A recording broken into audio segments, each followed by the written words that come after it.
patuloy na pagkalat ng COVID-19, narito ang ilang impormasyon tungkol sa social distancing. Sa community quarantine, nililimitahan ang paggalaw ng mga tao. Ganito rin ang sitwasyon sa sektor ng transportasyon, subalit patuloy ang biyahe ng cargo at delivery. Ipinagbabawal naman ang pagtitipon-tipon sa isang lugar. Suspendido rin ang klase at ibang aktibidad sa loob ng isang buwan. Ipinapatupad din ang flexible working hours sa mga ahensya ng gobyerno at hinihimok din ang mga pribadong kumpanya na gawin din ito. Sa panahong ito, hinihikayat ang lahat na panatilihin ang layong 1 metro o 1 dipa mula sa mga tao sa inyong paligid. Labanan ng virus, pigilan ang pagkalat, puksain ang COVID-19. Isang paalala mula sa PCOO, DOH, KBP at ng himpilang ito. Kini ang Sibyaanan sa Radio Philippines Network. Bagong DXKS Surigao 1080 kHz. Mas lapad, mas tinaw, mas kusog nga pagsibya sa kahanginan. Uban sa gikusgon nga 5,000 watts. RPN DXKS 1080 kHz.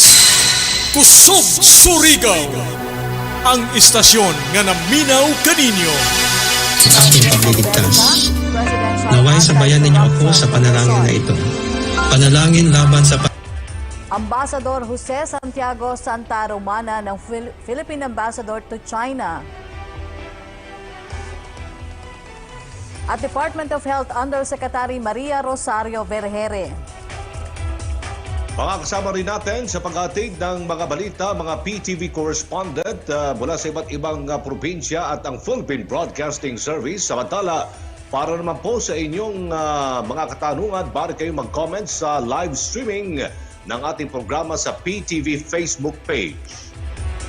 Samantala, sa panahon ngayon ng COVID-19, kailangan pang mas palakasin ang pagkikipagtulungan ng mga ahensya ng pamahalaan sa isa't isa para mapunan ang pangangailangan ng taong bayan sa ilalim ng Republic Act No. 1194 o ang Bayanihan to Recover as One Act o mas kilala bilang Bayanihan 2. Ito rin ang pakiusap ni Senator Christopher Bongo sa national agencies na alamin ang mga ito ang kanilang mga responsibilidad at mandato sa panahon ng krisis. Kamakailan ay nakiusap ang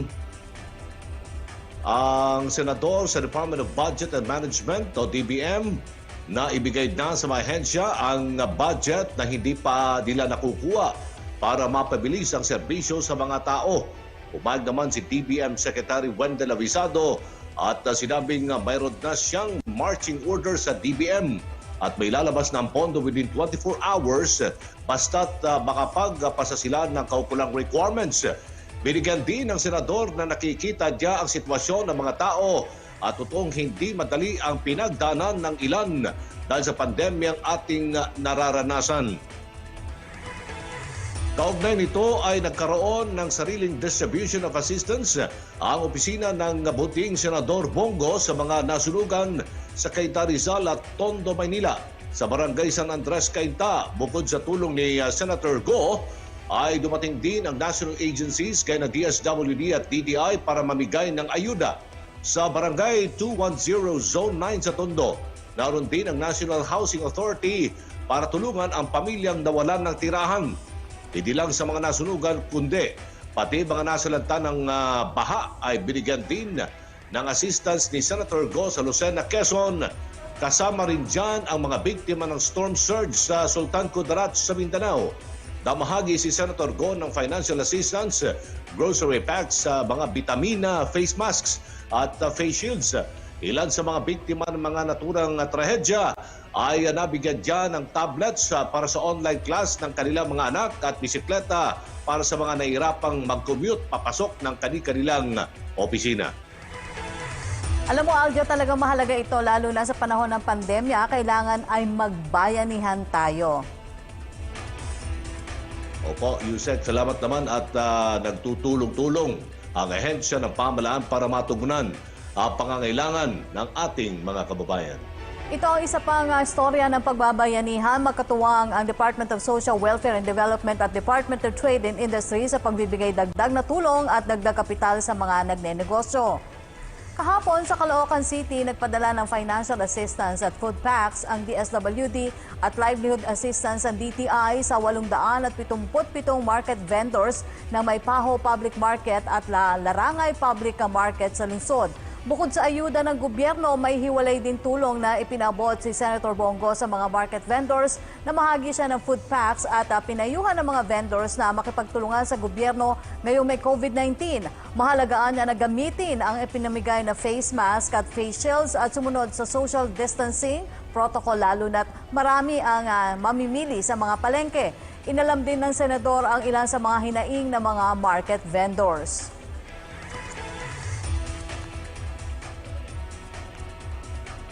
Kaugnay nito, gusto pang palakasin ng senador ang agricultural sector ng bansa dahil malaki ang kontribusyon nito sa pagbangon ng ekonomiya sanhi ng pandemya. Sa kanyang manifestation speech sa pagdinig ng Senate Committee on Agriculture na nawagan si Go na protektahan ang local farmers sa bansa laban sa sindikatong rice traders at illegal rice importers para mapalakas na rin ang programang Plant ng Department of Agriculture.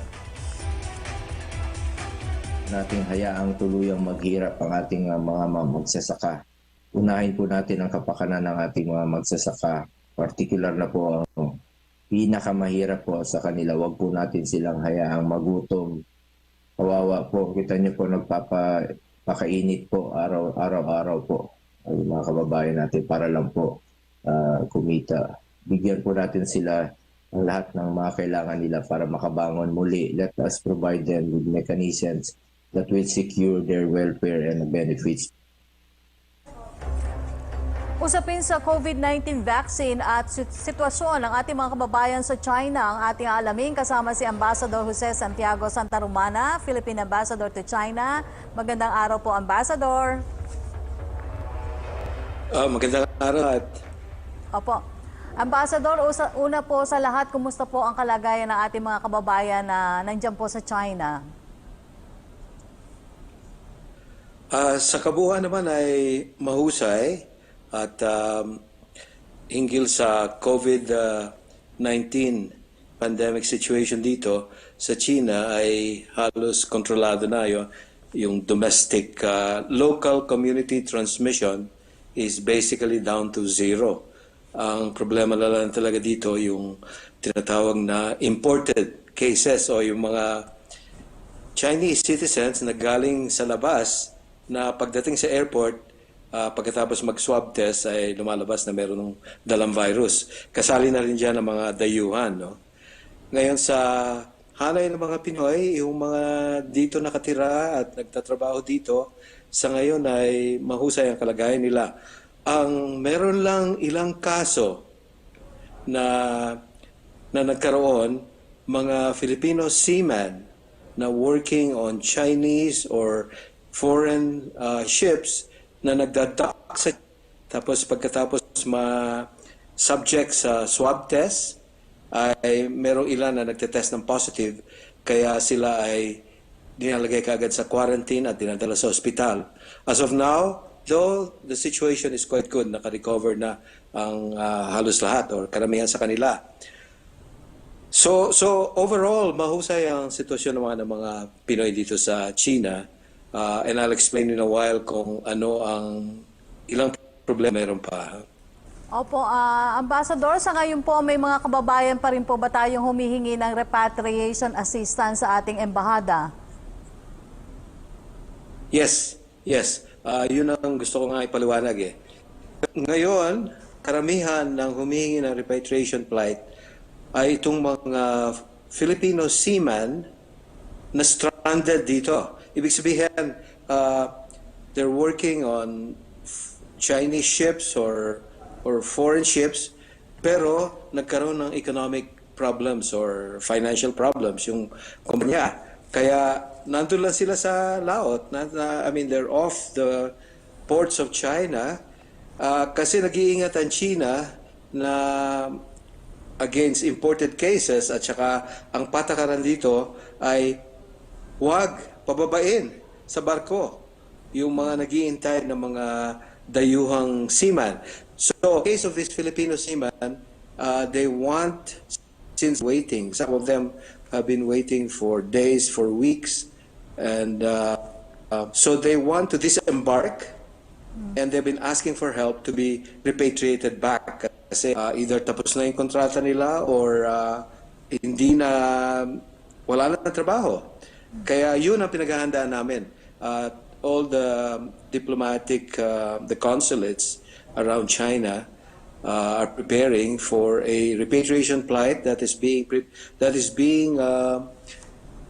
planned by DFA, particularly the Migrant Worker Affairs, no? At hinahanda nga ito baka sa susunod na mga linggo. Ang plan ngayon ay sa early November or mid-November at latest to organize another repatriation flight. As you probably know, there were before, ang kaso, yung mga Pinoy na nawalan ng trabaho, na naghihintay lang dito at nahihirapan, kaya they wanted to go home. Na ayos na yon at nung Agosto, merong isang grupo nanggaling sa Beijing, no? August, September, there was another group in Shanghai, as well as in Guangzhou, no? So, naayos yung ganong problema. Ang problema ngayon ay yung mga stranded seafarers na nahirapan na dahil naghihintay lang sila sa barko at walang plano. Yung may-ari na dahil because of financial problems, cannot pay them or their contracts are over. So that's the one we're focused on right now. Opo. Ambassador, aside from dun sa mga stranded na seafarers, ilan pong mga Pilipino yung estimate lang po na makabalik na nagpahayag na nais nilang makabalik na o repatriation dito sa Pilipinas? No, actually, it used to be in the hundreds, no?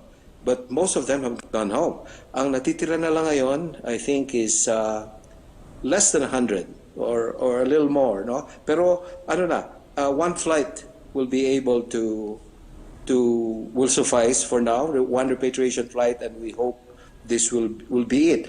Ang lumalabas na isa pang problema ay yung mga nagtatrabaho sa China na mga Pinoy na umuwi nung bago na lockdown dito, tapos hindi na makabalik. Ngayon gusto nilang bumalik, mga for 300. At its height, it was around 500, but the DOLE is now organizing a charter or 2 charter flights for around 300. At yun din ang pinagtutulungan namin na clearance from the Chinese authority para matuloy ito.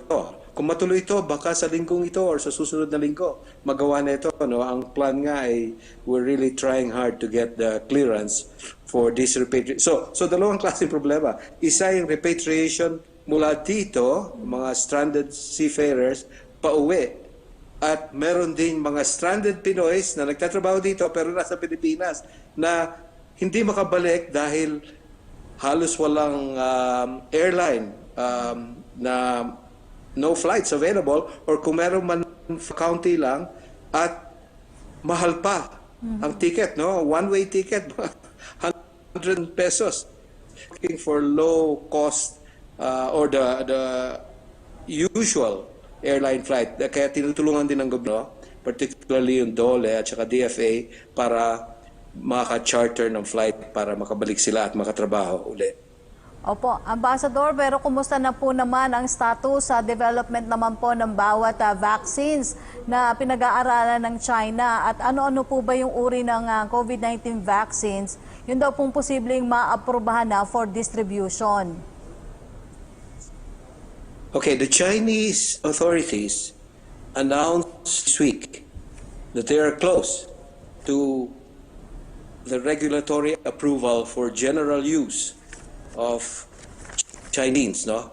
The 4 vaccines na ngayon nandun sa final phase na tinatawag na phase 3, no? Kasi yung phase 1 nag-umpisa na yan noong June pa eh.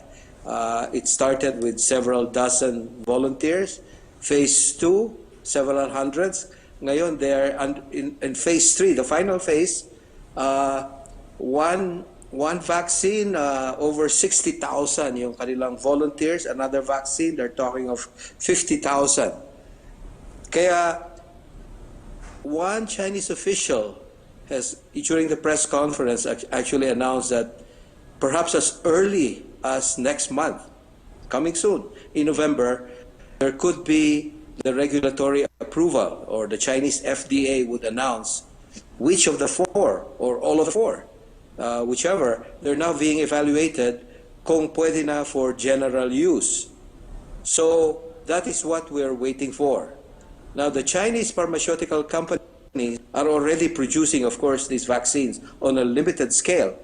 Pagka nagkaroon ng approval by the Chinese FDA, and then they plan to ramp up production. During their announcement of this, the Chinese health officials, as well as the Chinese pharmaceutical companies, and from the reports in the Chinese official media, they're talking of possibly ramping up production by the end of the year to as much as, they're talking of hundreds of millions of dosage, as much as 600 million dosage once there is approval, no?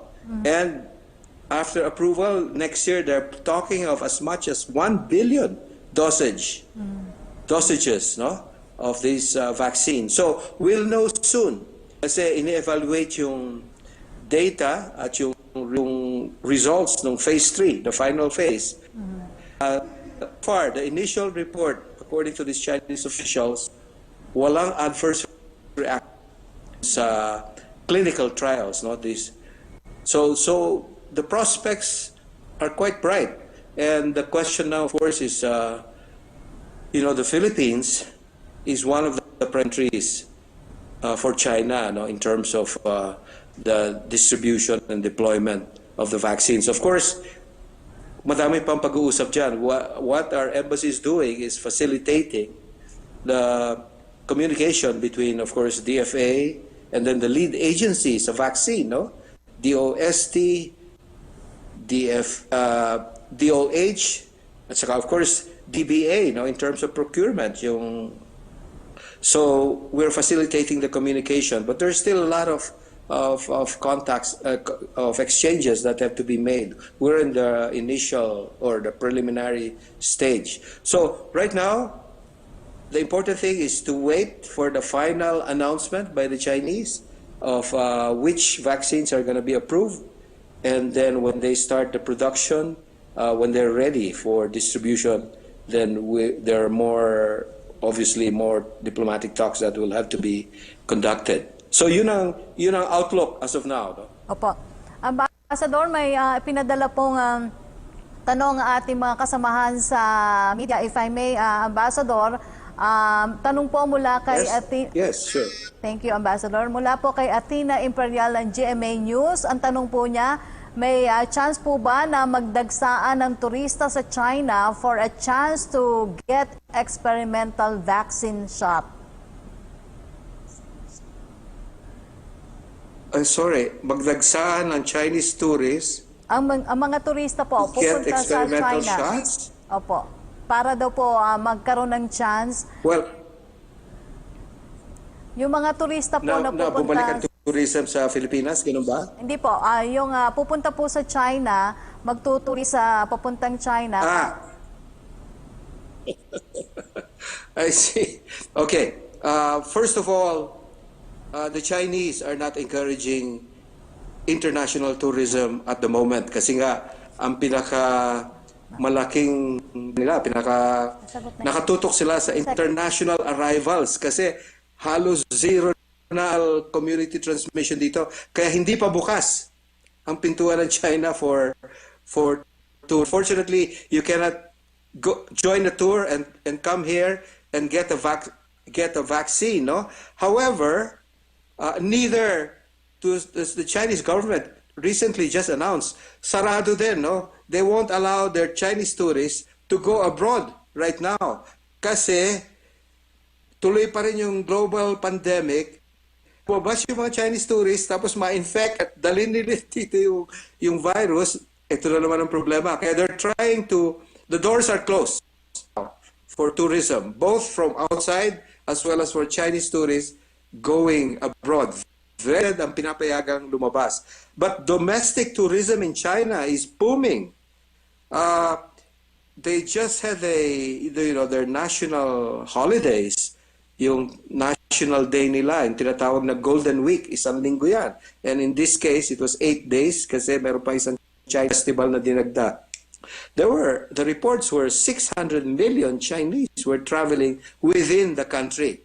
And so far, naiwasan nila na magkaroon ng karoon ng clusters. So back to your question, unfortunately, that is wishful thinking right now. Hindi basta sa China. Ang pinapayagan lang ngayon yung merong mga work visas na yun nga, stranded nga yung mga 300 to 400 dyan sa Pilipinas na bumalik dito. Of course, mga diplomatic assignments. But ordinary tourists, unfortunately, the doors are still closed right now. Opo, Ambassador, may tanong pa rin po yung iba pa rin ating kasamahan sa media, if I may, Ambassador. Tanong po mula kay... Yes. Thank you, Ambassador. Tanong po mula kay Belia Carriazo ng Daily Tribune, ilan daw po yung mga stranded na seamen sa China? Well, we've been, alam mo, still flexible and we're still trying. But it's right now, we counted at least 70, but meron pa rin dumarating minsan na barko, and we get reports that there are Filipinos there. So it's flexible. That's why I said it's roughly less than 100. Meron na nakauwing isang grupo just last month.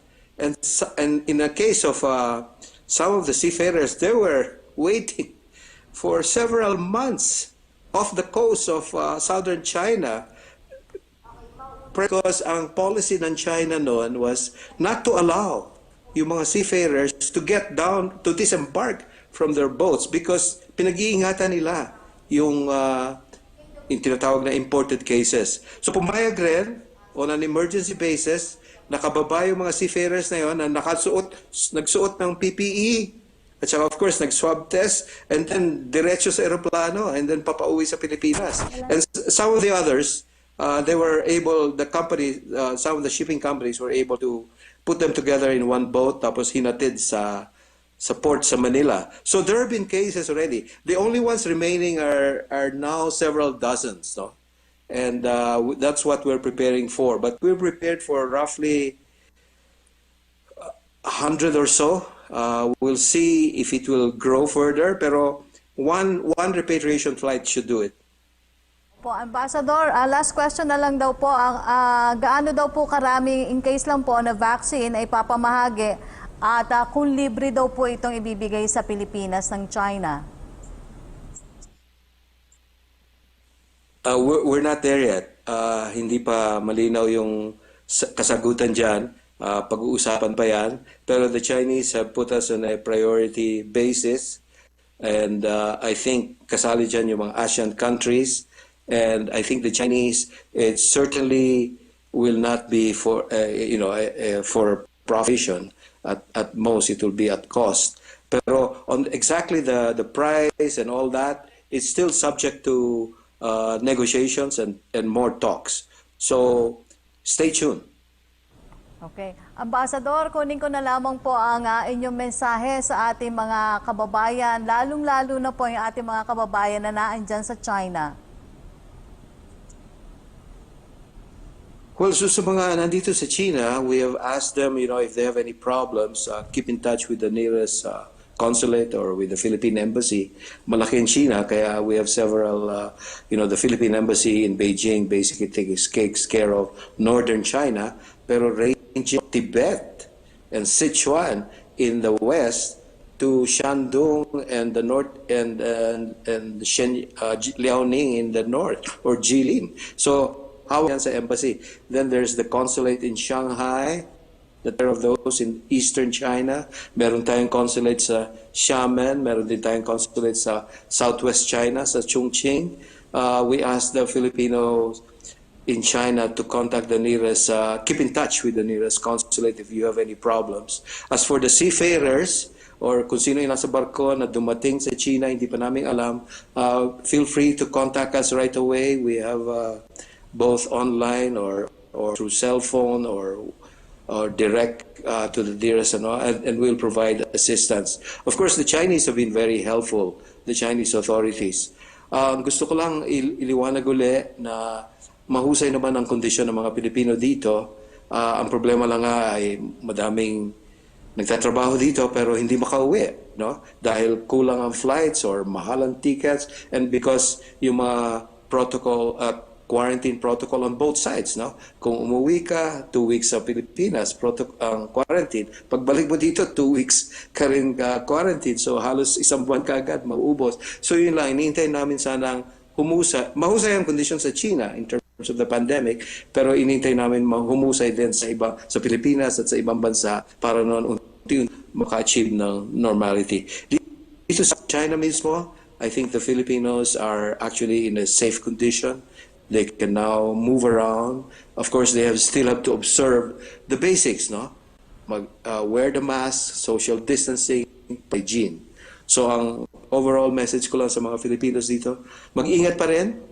While the conditions have improved in China, we still have to maintain our vigilance so that we can stay safe and in good condition. Maraming salamat sa inyong lahat. Maraming salamat po sa pagbabahagi ng mahalagang impormasyon, Ambassador Jose Santiago Santa Romana. Sa gitna po ng pandemya, isa rin sa matinding problema na ating kinakaharap ang laganap na korupsyon. Kaya naman po upang alamin ang update sa mga investigasyon kaugnay sa katiwalian, makakausap po natin si PACC Commissioner Grego Bellica. Magandang araw po, Commissioner. Magandang araw po, Ma'am Rocky. Magandang araw po sa lahat na nakikinig sa atin sa buong bansa.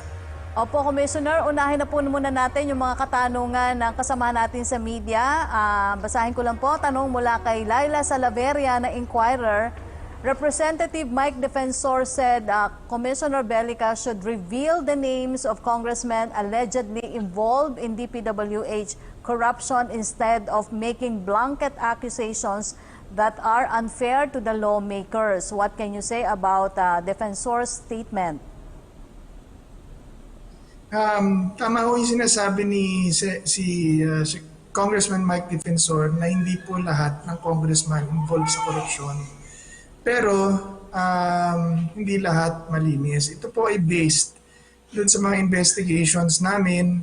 Unang-una, ang inimbestigahan kasi namin DPWH, pero hindi naman kami pwede magbulag-bulagan sa mga nakikita namin sa pag nag-iimbestiga kami. Ang jurisdiction po namin, DPWH, not Congress. So, we are, in our reports, nakukuha po namin yan and binibigay po namin yan sa appropriate agency at sa Pangulo. Doon po kami magbibigay ng report. Now, as to the names, ganito po yan eh. I don't wanna do blind items or make a bulletin board or a noise board of our investigation. Dahil kung sasabihin ko kung sino ang aming mga iniimbestigahan bago pa sa inquiry or sino ang aming mga suspects bago pa sa inquiry, di para ko pong sinabi dun sa huhuliin na siya. At that will compromise the investigation. Our reports will be submitted to the President and to the appropriate agency and courts to conduct the investigation. Number two, the President already said that he will create a task force to investigate DPWH. Kasi nga po, ang PACC is limited to the presidential appointee. So it needs a different body, probably the NBI or the Ombudsman to conduct the investigation or Congress itself. Pero sabi nga po ni Congressman Mike Defensor na it will be self-serving kung they will investigate themselves, which I agree. Based on my experience, a third party or an external auditor and investigator is always the most effective investigation, will always produce the most effective, efficient investigation. So, yun po ang aming pong report at aming pong mga information na nakukuha, so not to compromise the future and ongoing investigation, will be submitted to the President and shall be finished and by the Commission and be submitted to corporate agencies. Also, since we are at this topic, we have our hotlines and we have our Facebook pages and social media platforms. Sa atin pong mga kababayan who wants to help out dito po sa investigasyon na to sa DPWH, can send pictures and briefers or reports doon po sa mga platforms po na yan. Sana po ma-show nyo mamaya yung numbers namin. Nasa Facebook po ang aming mga hotline. The President is serious sa laban pong ito sa korupsyon. Sinabi niya na wala siyang patatawarin, wala siyang palalampasin sa korupsyon. And yun lang po ang ginagawa namin. Yun po ang trabaho namin, magbigay sa kanya ng mga ebidensya. So I think that covers the question, Ma'am Rocky. Opo. Commissioner, tanong pa rin po mula kay Laila Salaveria ng Inquirer. Is the PACC looking into specific complaints concerning lawmakers who are receiving allegedly kickbacks from the DPWH or are involved in other forms of corruption in the agency? And what is your basis daw po for saying that congressmen are involved in DPWH anomalies? First of all, ma'am, you will remember in 2013, I filed the case against the pork barrel system, PDAF. The court declared this unconstitutional. And according sa COA audit report, the power that is being exercised by Congress to choose NGOs has compromised the system to corruption, yung mga na-police NGOs. So based from that, napanalunan po natin yun. Pangalawa, sa ating pong mga reports na natatanggap mula sa contractors, yung sasabi ko kanina, yung COA audit reports, Supreme Court decision reports sa mga contractors. And then following the decision sa Belgica case, ako po ang lead petitioner dun Ang sabi po na, following that, the same power na binibigay o ine-exercise po ng ilang congressmen, sa nakikita namin in the course of our investigation. Dito po sa mga specific cases na natanggap namin sa aming opisina.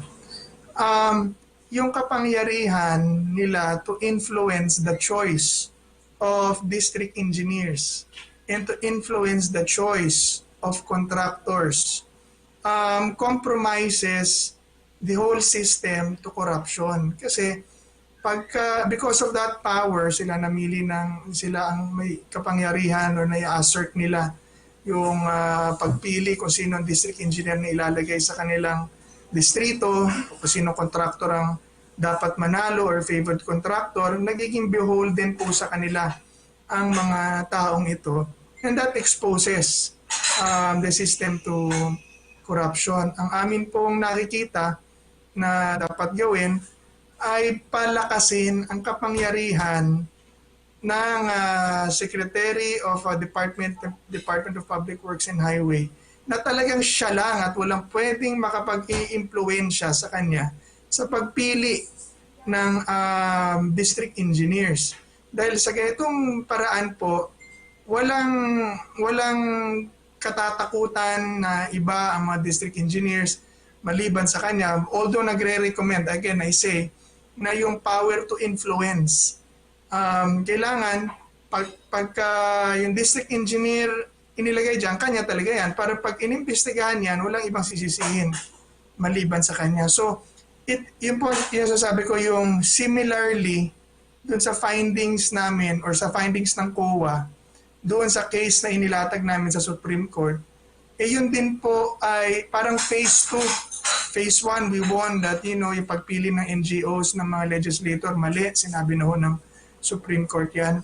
Yung pagpili din, o yung pag-influence, yung kapangyarihan na i-influence mo ng pumili ng district engineer sa iyong distrito at contractor sa iyong distrito, can also and is also compromising the entire system to corruption. So yes, we have specific cases, and yes, we have specific districts, and yes, we are coordinating, and we have been working with appropriate government agencies to push further the investigations or the informations that we have received, dahil wala yung, lalo na yung mga wala sa aming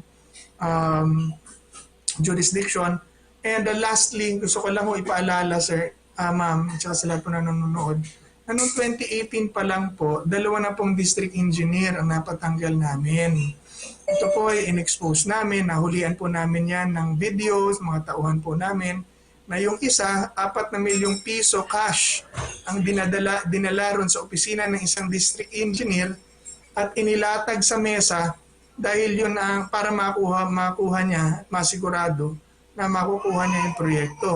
Pangalawa, nakunan din namin ng video yung isang district engineer na nakipag-negotiate doon sa isang contractor ng 10 milyong piso. So ito po ay isinumiti namin sa Office of the President at binigay din po namin sa media at ibinigay din kay Secretary Villar. Si Secretary Villar naman po kaagad na sinibak ang mga district engineers po na ito at hanggang ngayon hindi pa nakakabalik kahit anong pilit na bumalik. Ang kaso pong yan ay sinumiti na rin po namin sa Ombudsman. So matagal na po kaming nag-iimbestiga sa DPWH. And as I've said, those investigating, hindi naman ho kami pwedeng magbulag-bulagan at tumikit na lang sa aming mga tunay na nakikita. That's why yung mga reports po namin ay sasabit namin sa Pangulo at sa tama pong ahensya. At hindi muna namin hindi para pagpiestahan yung blind item. Taveria na inquirer, ano daw pong specific actions will the PACC take about the President's allegations that the DPWH is riddled with corruption? Yes, we have been at the forefront of revealing this. If you will remember, I can present to you yung mga previous mga ulat sa bahay namin. The DPWH has always been there at the top. Of course, tinalo siya ng PhilHealth today.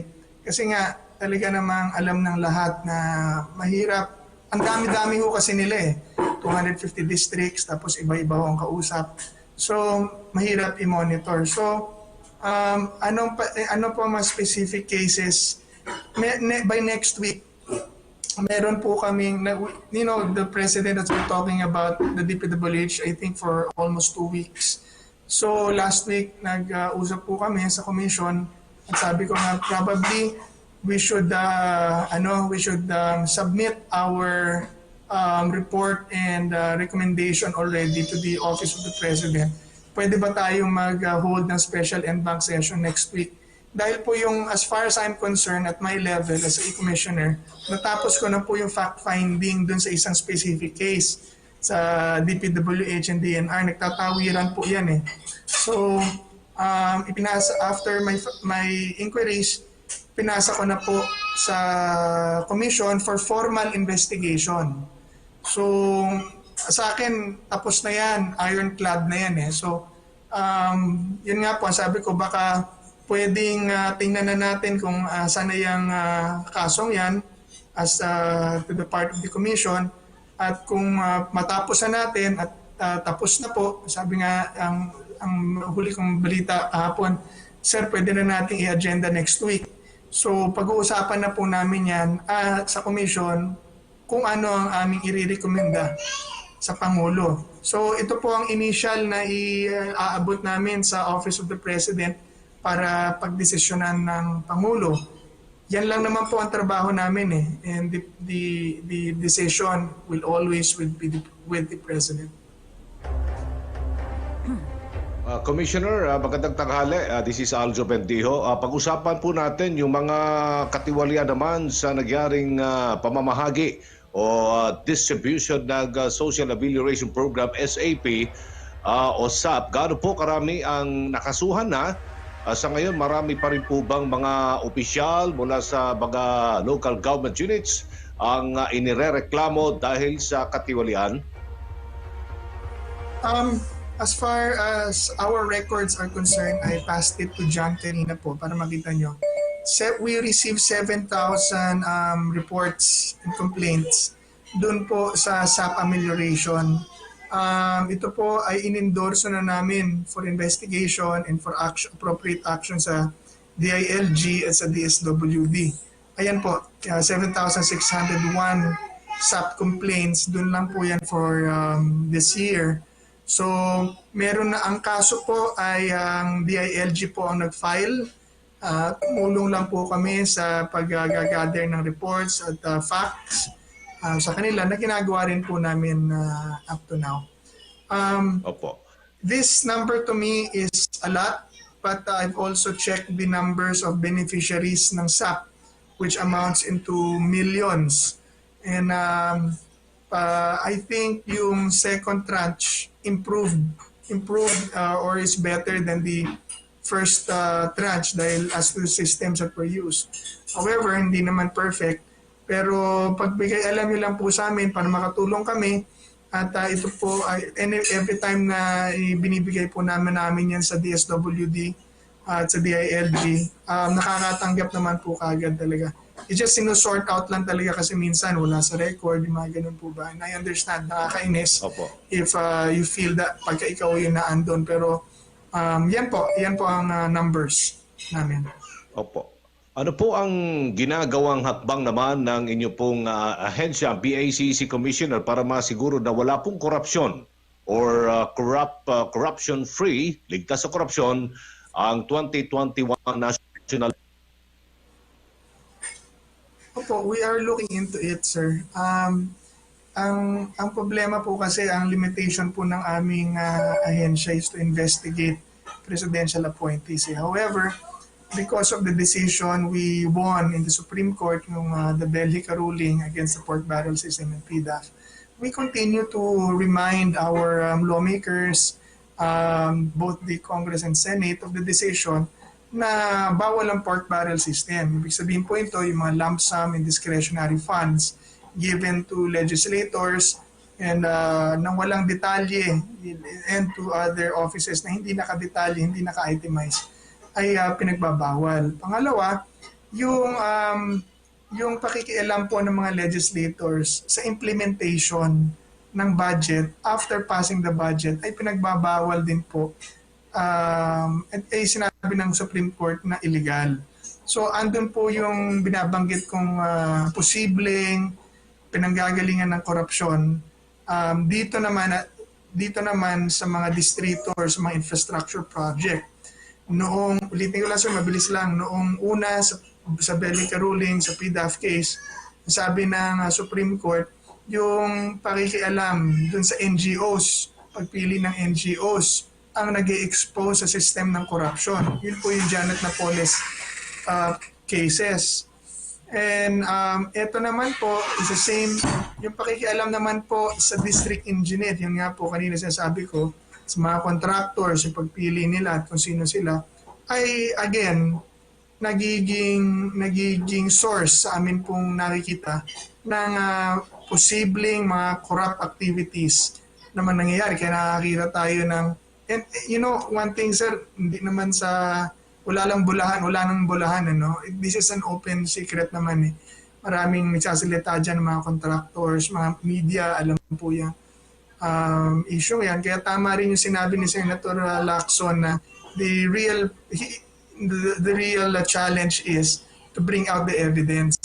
So, yung amin pong mga hawak ay ibibigay namin sa, we are already coordinating and working with, matagal na po, with appropriate government agencies. And again, after finishing our report, we will submit this to the President because that is the mandate and the authority that was accorded to us. Opo. As Ngayon much as, kasagsagan ng, sir, sorry, as much Go ahead po. we want to give this to the media, right at once, hindi po kami authorized to do that. Sorry po. Opo. Kasagsagan po kayo ng pagdinig sa budget ng Pilipinas, no? At ito na po, nalalapit na rin yung eleksyon 2022. Ano po ang nais ninyong sabihin, lalo na sa may mga balak i-take advantage o samantalahin ang kaban ng bayan at gamitin ito sa kanilang interes o pansariling interes, Commissioner? Sa akin po, dun sa mga masasamaang balak, hindi sa lahat, especially not to Congress as an institution, pero dun sa masasamaang balak. We are dead serious in ridding the government of corruption. The President will not allow that the monies or public funds will be going to private persons and for personal interest. So, I hope that we just abide by the rule, by the law, so that hindi pagnakawan yan. And nakikiusap din po ako at umaapila sa ating taong bayan na makipagtulungan sa amin sa PACC sa kampanyang ito na labanan ng korupsyon. You can do that by sending us pictures. You go to the PACC Facebook page, padala niyo po kami ng mga pictures doon. May number po kami doon, mamaya nakapost dito. Send us text messages. We will not reveal your names. Makipagtulungan po kayo sa amin so that we can gather evidence na makakatulong po sa ating investigation. You can also send it to my Facebook page. Just post it there. Tingnan po natin. And then, validate po namin yung mga informations. You don't have to reveal yourself. And we don't want you to be revealed in public para magkatulungan po tayo. Yun po. Ito po ang aming numbers, email address. You can contact us there. Opo. Maraming salamat sa inyong panahon, PACC Commissioner Greco Belhica. Thank you, sir. Upang alamin ang pinakahuling update sa sitwasyon ng COVID-19 sa bansa, makakausap natin sa puntong ito si Department of Health Undersecretary Maria Rosario Vergere. Good morning po, Usec. Usec Vergere. Okay, babalikan po natin si Usec Vergere. Good morning. Nandiyan na ba? Usec Vergere? Okay, babalikan po natin si Undersecretary Vergere maya-maya lamang. Samantala, dumako naman tayo sa update kaugnay sa COVID-19 cases sa buong bansa. Base po sa tala ng Department of Health as of October 23, 2020, naitala ang 1,923 newly reported COVID-19 cases. Kaya naman ang total number of confirmed cases ngayon sa bansa ay 365,799. Naitala rin kahapon ang 132 na katao na nasawi kaya umabot na sa 6,915 ang kabuang bilang ng COVID-19 deaths sa ating bansa. Ngunit patuloy rin naman ang pagdami ng mga nakaka-recover na umakyat na sa 312,691 with 424 new recoveries recorded as of yesterday. Ang kabuang total ng ating active cases ay 46,193.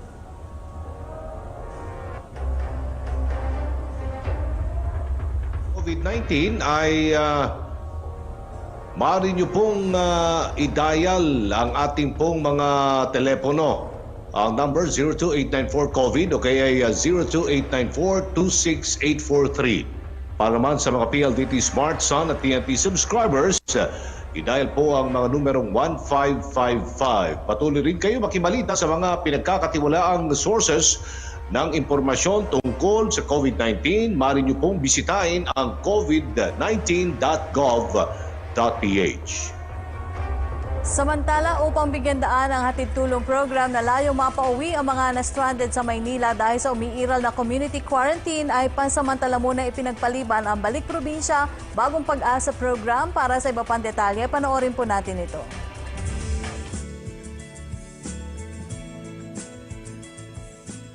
Upang mabigyan ng pangmatagalang tulong ang ating mga kababayang nais magbalik probinsya at makapagsimulang muli, Pinagtibay ni Pangulong Duterte ang Executive Order No. 114 o ang Balik Probinsya, Bagong Pag-asa Program. Go home to the province, they have the means of going back there. And there is a promise. What is really very important is we give them hope. Na-issue rin po kahapon ng ating Presidente ang Executive Order No. 114. Ito po ay yung sa Balik Probinsya, Bagong Pag-asa Program as a pillar of balanced regional development. Noong ika-20 ng Mayo, ang programa ay matagumpay na nakapagpauwi na ng mahigit 100 residente pabalik ng Leyte na inaasahang darami pa. At dahil nais agarang tugunan ang mga pangangailangan ng ating mga stranded na kababayan, ipinagpaliban muna ang rollout ng Balik Probinsya Bagong Pag-asa Program upang ihandog ng ating pamahalaan ang hatid tulong. I decided as a matter of strategy na isuspend muna ang ating rollouts for the Balik Probinsya Bagong Pag-asa to give way. Unahin natin kasi this was a very clear instruction from the President.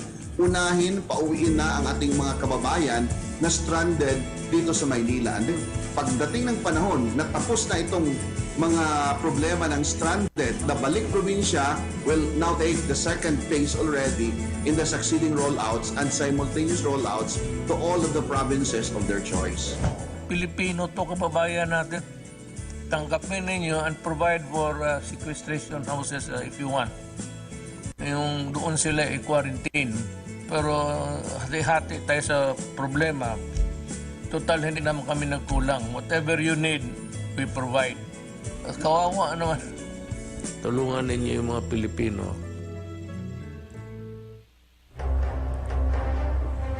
Balikan po natin sa puntong ito si DOH Undersecretary Maria Rosario Vergere. Magandang araw po, Usec.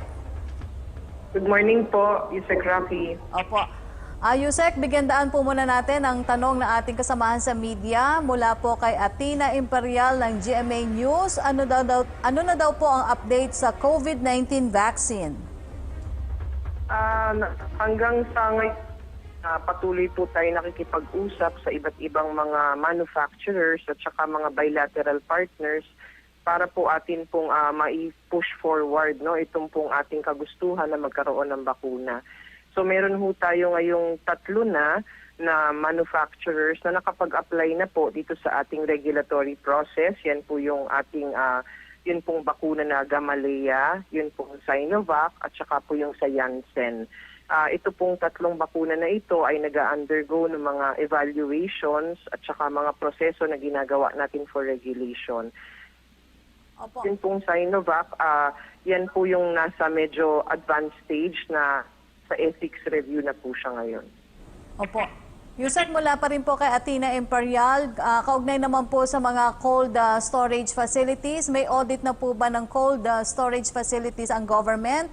Ang RITM po ang designated na storage facility ng mga vaccines ng bansa. Kakayanin ba nila yung supply po nito? Kailangan natin maintindihan na aside from the vaccines na gusto nating mabili para sa COVID-19, meron po tayong mga existing or current na mga bakuna na kailangan din natin facility. So sa ngayon po, nakikita natin na talagang hindi po kulang po. Kaya nakikipag-usap na po tayo sa iba't ibang grupo so that we can expand our storage facilities in preparation for the COVID-19 vaccine. Opo, yung sunod na tanong niya, ilan ang target daw po na mabakunahan at ito naman pong cold storage facilities ang kakailanganin. Ilan pong kakailanganin for that? Well, ideally, for the cold storage facilities, gusto natin na bawat region, meron tayong mga hubs o storage facilities. And kung mamarapatin nga at kung posible, sana per province para kapag nag-roll out tayo ng implementasyon, atin masisiguro na yung ating bakuna ay mapapanatili natin yung kanyang effectiveness because of that. Ang ating target ngayon for vaccinating, katulad ng sinabi ng ating presidente, is 20% of the population at the So tinitignan pa rin natin kung paano pa natin mapapalawig itong target na ito. Opo, paano daw po ang distribution sa probinsya? Kailangan din po ba ng storage facilities doon? Depende, no? Kasi yung mga bakuna ngayon na nasa market, yung mga nasa advanced stages, iba-iba ang mga requirements for cold storage. May mga bakuna na kakailanganin talaga ng ultra low, no, na figures. Ito yung mga bakuna na kailangan ng negative 70 na mga storage facilities. Meron mga bakuna na yung usual lang na meron tayo ngayon na 48 days ay okay na siya, no? So, titignan natin papasok sa ating market kung ano yung maaaprubahan para ma-determine natin kung anong mga klaseng storage facilities ang kailangan natin.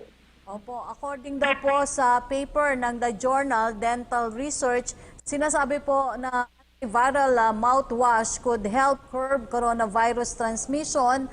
Ano po ang masasabi ng Department of Health dito? Marami nang lumalabas na nung una pa lang Usec Rocky, no? At tayo naman hanggat hindi naman makakaapekto dun or makakapag-cause ng harm sa ating mga kababayan, hindi po natin yan ino-oppose. Kaya lang, ang kailangan lang natin maalala lahat, wala pa hong may ebidensya na gamot o di kaya ay bakuna o di kaya ay kahit na anong mga technology, no, na masasabi natin that can definitely prevent or cure COVID-19.